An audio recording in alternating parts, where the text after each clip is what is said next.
সুপ্রভাত বন্ধুরা, কেমন আছো সবাই? আশা করছি সবাই খুব ভালো আছো। আমরাও কিন্তু বেশ ভালো আছি।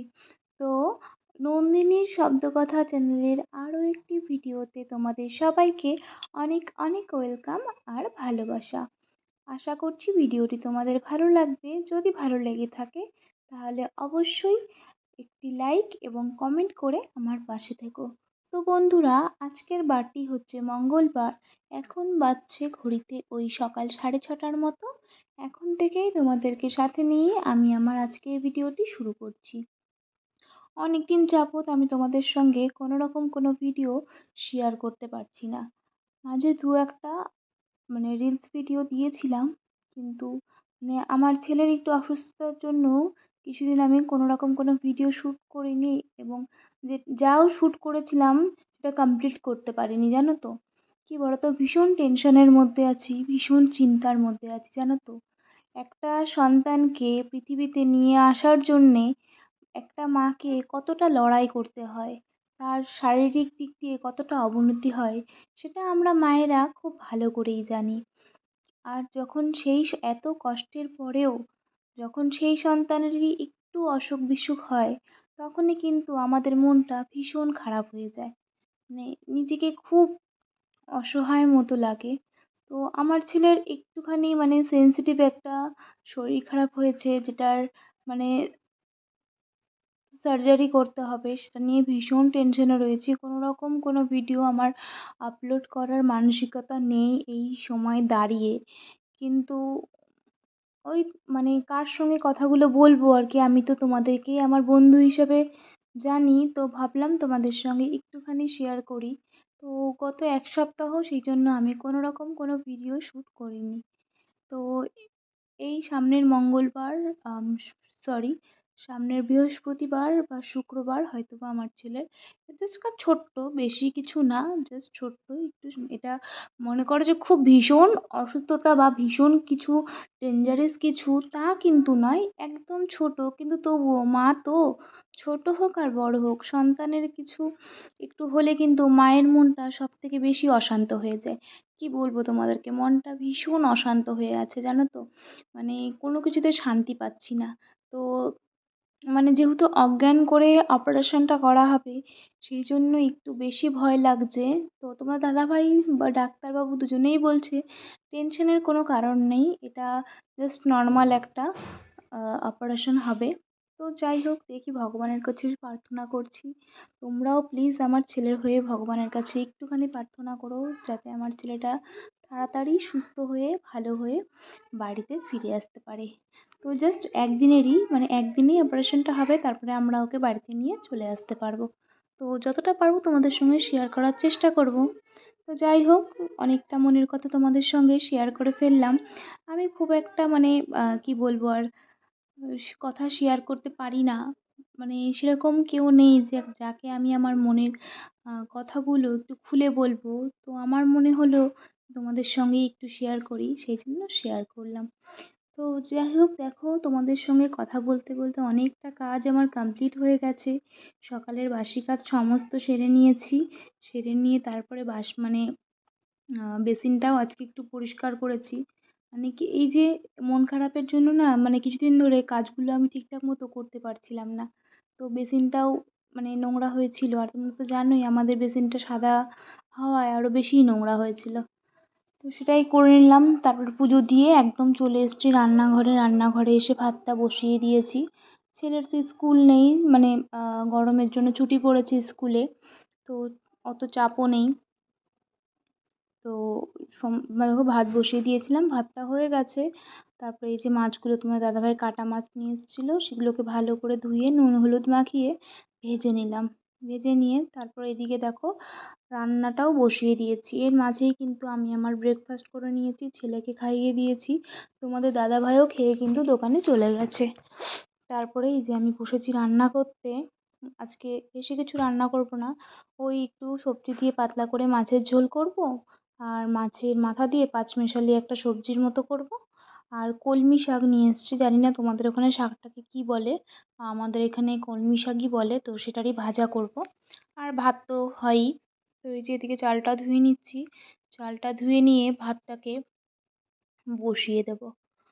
আজকে বেশ কিছু কাজ রয়েছে ওপরে। ওই যে বললাম কিছুদিন ধরে কোনো রকম কোনো কাজ করতে পারছিলাম না। তো সেই জন্য না অনেকটা ঘরটা অগোছালো হয়ে রয়েছে।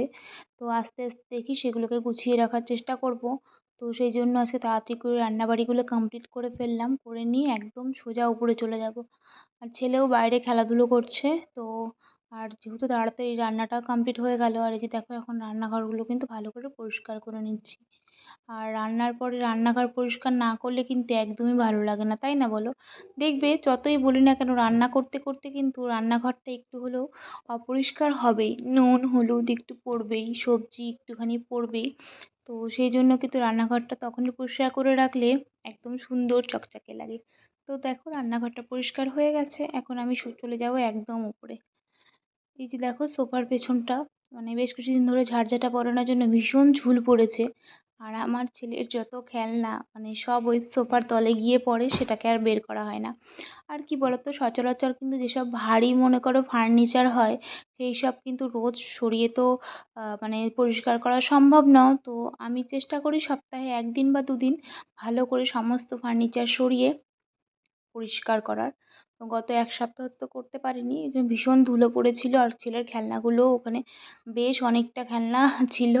তো সেগুলোকে ওখান থেকে বের করে নিয়ে এই যে সোফার কভারটাকেও চেঞ্জ করব। অনেক দিন হয়ে গেল, তোমরা দেখছোই সোফার কভারটা পাতা রয়েছে। তো এর আগে যে সোফার কভারটা ছিল এটা ধুয়ে দিয়েছিলাম না, এটাকেই আজকে পারবো। আর কুশন কভারগুলোও চেঞ্জ করব। আমি জানো তো অনলাইন থেকে না বেশ কিছু কুশন কভার নিয়েছি। তোমরা দেখে জানিও তো কুশন কভারগুলো কেমন লাগছে। আর এই সোফা কভারটা পাততে খুব একটা অসুবিধা হয় না, নিজে থেকেই পারা যায়। আগে যে মানে সোফার কভারগুলো ছিল না সেগুলো পাততে 2 জন লাগতো। মানে সোফাটাকে না পুরো উল্টিয়ে দিতে লাগতো, জানো তো? তো সেই জন্য এই ধরনের সোফা কভার নিয়েছি যেটা মানে পাততে কিন্তু কোনো রকম কারো সাহায্য ছাড়া আমি একাই করে নিতে পারি। কারণ সবসময় তো সবাই থাকে না, তোমাদের দাদাভাইও দোকানে থাকে। তো সেই জন্য নিজেকেই করতে হয়। তো দেখো সুপার কভারটা এই যে কুশনগুলো দেখো, এই কুশনগুলো নিয়েছি মিশো থেকে। তোমরা যারা অনেকেই বলো যে মিশোতে কম দাম জন্যে প্রোডাক্টও ভালো আসে না বা মানে খারাপ আসে, কোয়ালিটি খারাপ। আমি বলবো তোমরা অবশ্যই কিন্তু মিশো থেকে একবার হলেও পারচেস করে দেখো, ভীষণ ভালো। আমি এতদিন মানে অনেক দিন ধরেই মিশো থেকে অনেক কিছুই নিয়েছি, মানে মানে শপিং করছি।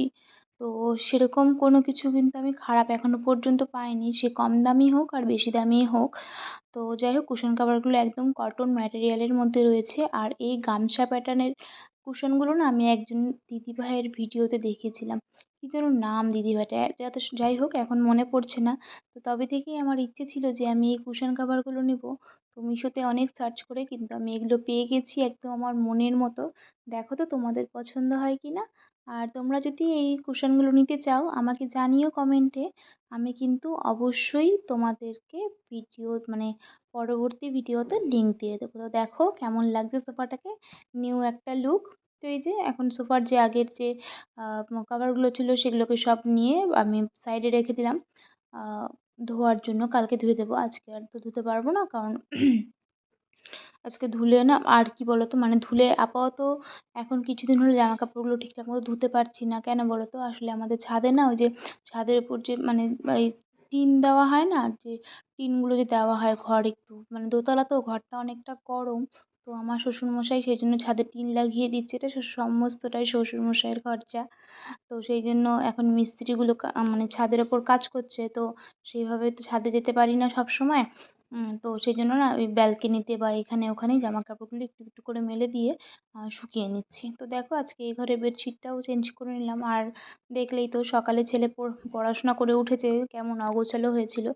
আর তোমরা তো জানোই আমি খুব একটা অগোছালো ঘরবাড়ি পছন্দ করি না। যতটা পারি মানে যতটা আমার পক্ষে সম্ভব হয় আমি পরিষ্কার করে রাখারই চেষ্টা করি, পরিষ্কার করে গুছিয়ে রাখারই চেষ্টা করি, যাতে তোমাদের ভালো লাগে দেখতে এবং তোমরাও আমার কাজগুলোকে পছন্দ করো। সেই জন্যই কিন্তু আমি যতটা পারি যত্ন সহকারে আমি আমার ঘরবাড়িটাকেও গুছিয়ে রাখি আর ভিডিওটাও কিন্তু যত্ন সহকারে করি। তো দেখো এই যে দেখো এখানে এই ফুলটা তোমরা এর আগে দেখেছো যে এই ফুলদানিটায় কিন্তু অন্য ফুল ছিল, সেটা আমি চেঞ্জ করে দিয়েছি। আর এই ফুলদানিটা ছিল ওই ঘরের ড্রেসিং টেবিলের পাশে। তো সেখানে কিন্তু আমি নতুন একটা মানে ফ্লাওয়ার অ্যাড করেছি, সেটা আমি তোমাদেরকে কালকেই ভিডিওতে দেখাবো। তো ওটা আমার অনেক দিনকার ইচ্ছে ছিল জানো তো নেওয়ার, তো নিয়েছি। তো সেই জন্য মানে আর এই ঘরে যে ফুলটা ছিল না, ফ্লাওয়ারটা ছিল না এই ভাসটাতে, সেটা না অনেক দিনকার পুরনো, প্রায় 9 বছর 10 বছরের পুরনো। তো সেটা অনেকটাই কেমন যেন হয়ে গিয়েছিল, তো সেটাকে এই জন্য চেঞ্জ করে এটা দিয়েছি। দেখো তো কেমন লাগছে এই জায়গাটায়, এই ফ্লাওয়ার ভাসটায় ভালো লাগছে দেখতে? তো আমার তো বেশ ভালোই লাগছে, তোমরা জানিও। তো এই যে কিছু জামা কাপড় ছিল, সেই জামা কাপড়গুলোই এখন গুছিয়ে নিচ্ছি, গুছিয়ে নিয়ে তুলে রেখে দেবো। তারপরে এই যে সমস্ত ঘরবাড়ি এখন ভালো করে ঝাড় দিয়ে নেবো আরেকবার। সকালে কিন্তু আমি মর্নিংয়ে কিন্তু ঝাড় দিয়েছি, সকালবেলা উঠেই বাসি কাজে আমি কিন্তু সবসময় ঘরটা ঝাড় দিয়ে রাখি। কারণ মানে আমার শাশুড়ি মা বা আমার মারা সবসময় বলে বাসি ঘরে কোনো রকম কোনো কাজ হয় না। আমি মানে স্নানও নাকি স্নান করার আগেই সমস্ত, আর ঘরটাকেও কিন্তু ঝাড় দেওয়া কিন্তু বাসি ঘর বলা হয়, যেটা সকালে আমরা প্রথমে ঝাড় দিই, সেটাকেও কিন্তু ঝাড় দিই। তারপরে সমস্ত রকমের, দেখো সব সময় তো বাজার করতে যায়, সেই সময় টাকা বের করতে হয়, তাই কি না? তো সেই জন্য সকালবেলা উঠেই আমি সবসময় ঘরগুলোকে ঝাড় দিয়ে দিই। তো আজকে ওই যে ঘরগুলোকে একটুখানি পরিষ্কার করলাম, সেই জন্য একটু ধুল পড়েছিল, সেই জন্য ভালো করে দেখো ঘরবাড়িগুলো পরিষ্কার করেছি। আর দেখো কতটা নোংরা বেরিয়েছে, কতটা ধুলো বেরিয়েছে, অনেকটা পরিমাণ ধুলো বেরিয়েছে জানো। এটা কিন্তু সম্পূর্ণটাই সোফার তল থেকে বেরিয়েছে। আর ছেলের খেলনাগুলো তো দেখলেই, ওগুলোকে রেখে আসলাম ওই সাইডটায়। এখন এই যে ঘরবাড়িগুলোকে সুন্দর করে ঝাড় দিয়ে নেব।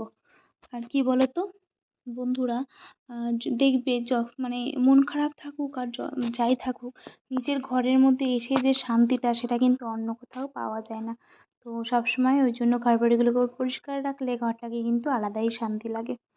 দেখো এই যে এখন সিঁড়িটা ভালো করে ঝাড় দিয়ে নেব, তারপরেই কিন্তু আমার সমস্ত কাজ কমপ্লিট। ছেলেকে স্নান করিয়ে দেবো, তারপরে খাইয়ে দিয়ে ঘুম পাড়িয়ে দেবো। তো আজকের মতো ভিডিওটি এই পর্যন্তই রাখছি। আহ, আশা করছি আমার ভিডিওটি তোমাদের ভালো লেগেছে, আর দেখা হচ্ছে আবার পরবর্তী ভিডিওতে। ততক্ষণ পর্যন্ত কিন্তু তোমরা সবাই খুব ভালো থেকো আর সুস্থ থেকো। তো চলো, টাটা, বাই বাই।